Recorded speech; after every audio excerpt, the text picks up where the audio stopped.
The Young and the Restless spoilers shock. Next week's spoilers July 7th to 11th 2025. The tension in Genoa City was palpable, with secrets hanging heavy in the air, threatening to rupture the fragile facades of families, relationships, and businesses. Cain Ashby had always prided himself on his resilience, but nothing could have prepared him for the sight he stumbled upon that fateful evening. He had known for months that things with Lily Winters had been strained, the two of them grappling with their own personal demons while trying to maintain some semblance of normalcy.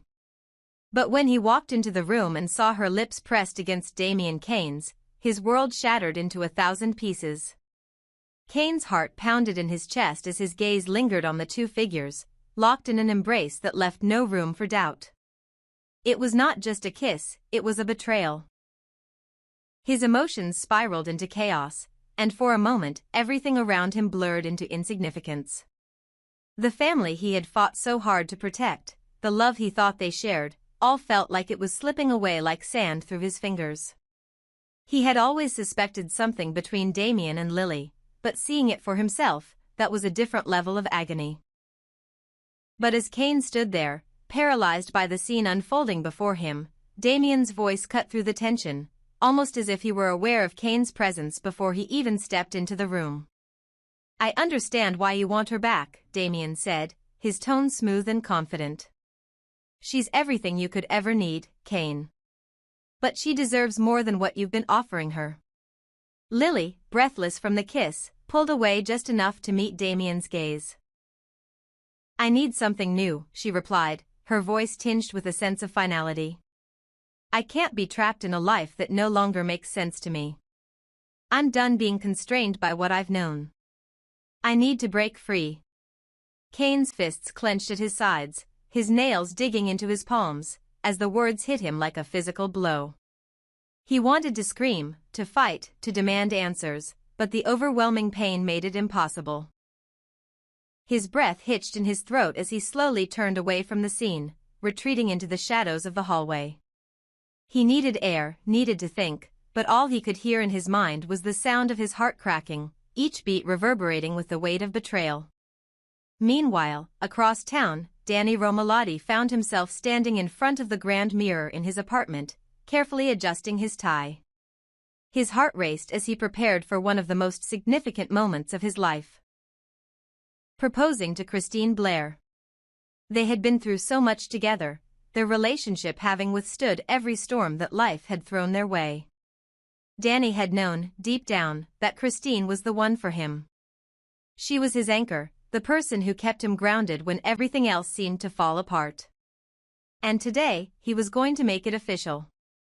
The diamond ring gleamed under the soft light of his lamp as he held it in his hand, the symbol of his commitment and love. His mind wandered to the future, the life they would build together, the family they would have.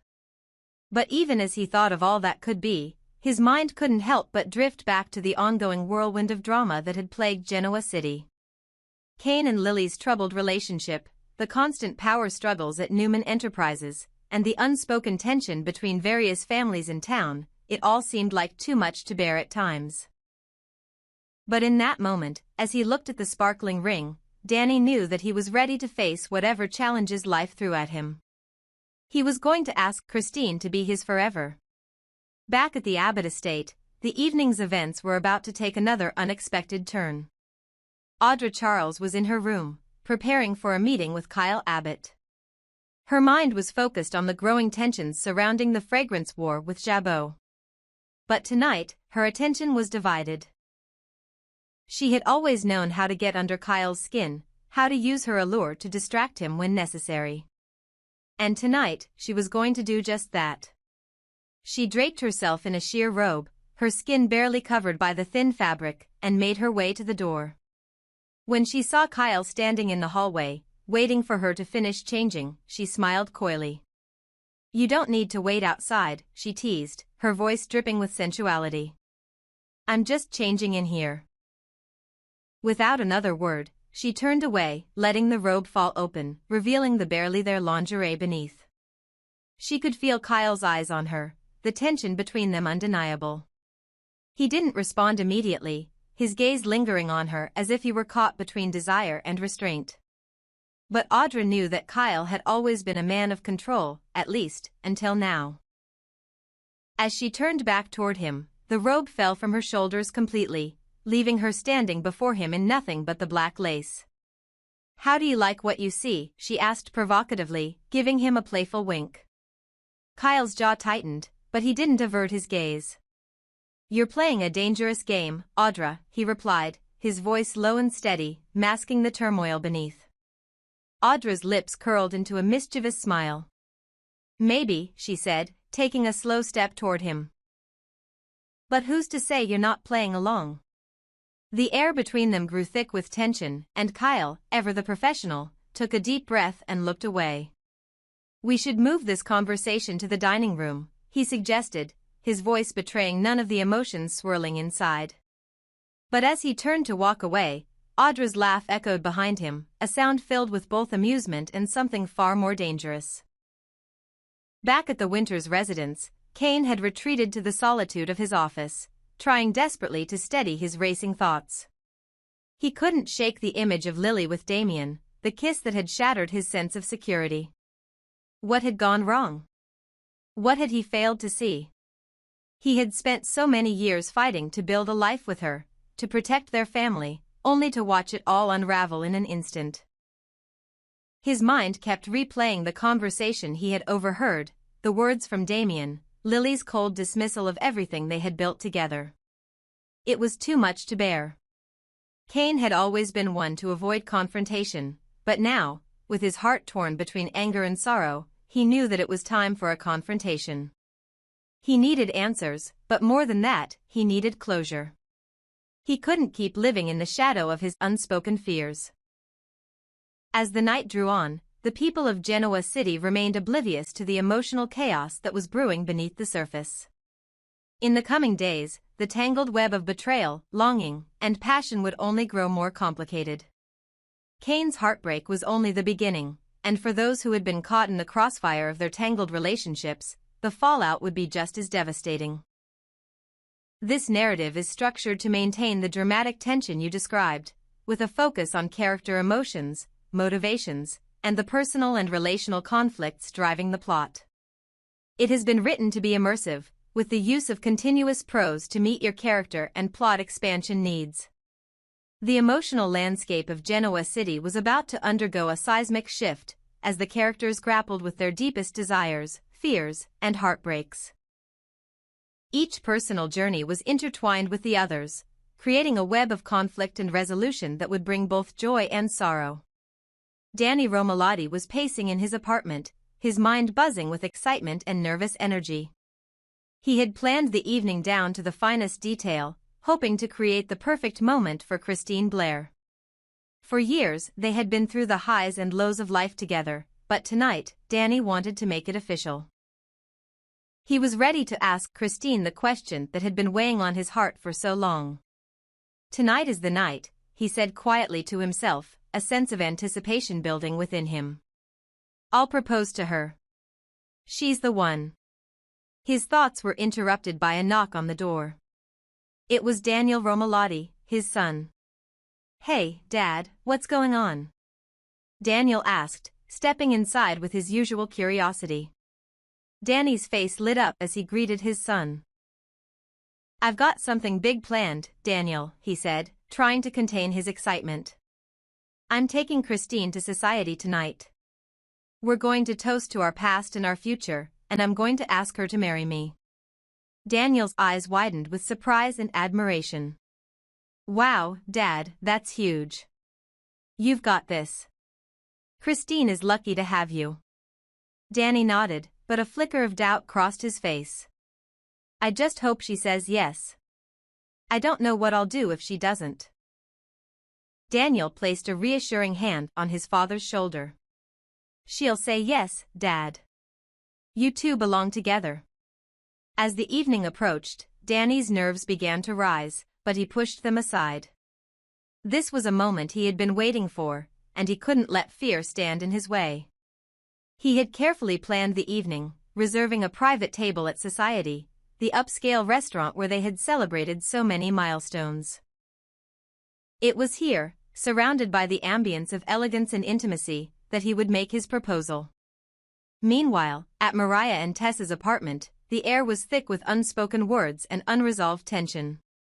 Mariah knew that Tessa had been struggling with something, but it wasn't until now that the truth began to surface.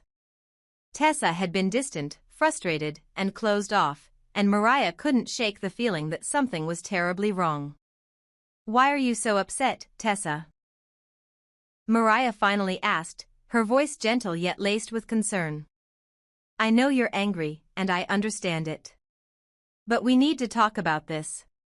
Tessa's eyes flickered with frustration, but there was also a hint of sadness. "Oh, it's great that you finally get it, Mariah. It's great that you understand how I feel," she replied, her words tinged with sarcasm. "When I've had no idea what's been going on with you all this time." Mariah recoiled, shocked by the intensity of Tessa's response. She had never seen Tessa so raw, so vulnerable. "Tessa, I didn't know you felt this way." "I didn't know." Before Mariah could finish her sentence, Tessa interrupted, her voice trembling with emotion. "Maybe we should just end it. Maybe we should break up for good." The words hit Mariah like a punch to the gut. Her heart raced, and her mind went blank. "What? Are you serious?" she asked, her voice faltering. Tessa stood up, pacing the room, her back to Mariah. "I can't keep doing this, Mariah. I can't keep pretending everything's fine when it's not. We're just not on the same page anymore. I'm not sure we ever were." Mariah stood frozen, her mind whirling. "But we love each other, Tessa. This is just a rough patch.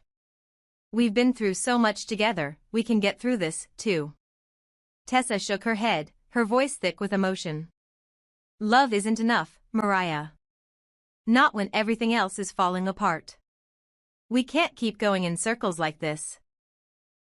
Tears welled up in Mariah's eyes as she took a step toward her wife. "Please, Tessa, don't do this. I don't want to lose you."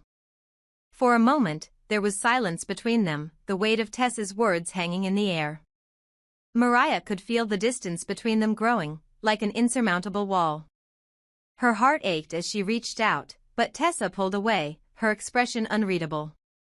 "I need time, Mariah," Tessa said softly. "I need space to think." As Tessa left the room, Mariah collapsed onto the couch, her emotions unraveling. She had never felt so helpless, so lost. She didn't want to lose Tessa, but she didn't know how to fix the cracks that had begun to form in their relationship. At society, Danny and Christine were seated at their table, their glasses of wine raised in a toast. The candlelight flickered in the background, casting a soft glow on their faces as they shared a quiet moment of reflection. Danny's heart pounded as he looked at Christine, the woman he loved. "Christine, these past few years with you have been the best of my life," he began, his voice full of sincerity. "I've had my share of mistakes, but with you, I feel like I've finally found my place in this world. Will you marry me?" Christine's eyes filled with emotion as she looked at the man who had become her everything. For a long moment, she said nothing, the silence stretching between them. Danny's heart skipped a beat as he waited for her response, unsure of what she would say. Finally, Christine smiled, her eyes glistening with tears. "Yes," she whispered, her voice barely audible. "Yes, I will marry you." Danny's breath caught in his throat as he slipped the ring onto her finger, his heart soaring with happiness. It was a new chapter for them, a promise of love and commitment that would endure whatever challenges lay ahead. Back at the Winters household, Cain sat alone in the dark, his mind still reeling from the sight of Lily and Damien. He had tried to hold it together, tried to ignore the pain, but it was impossible.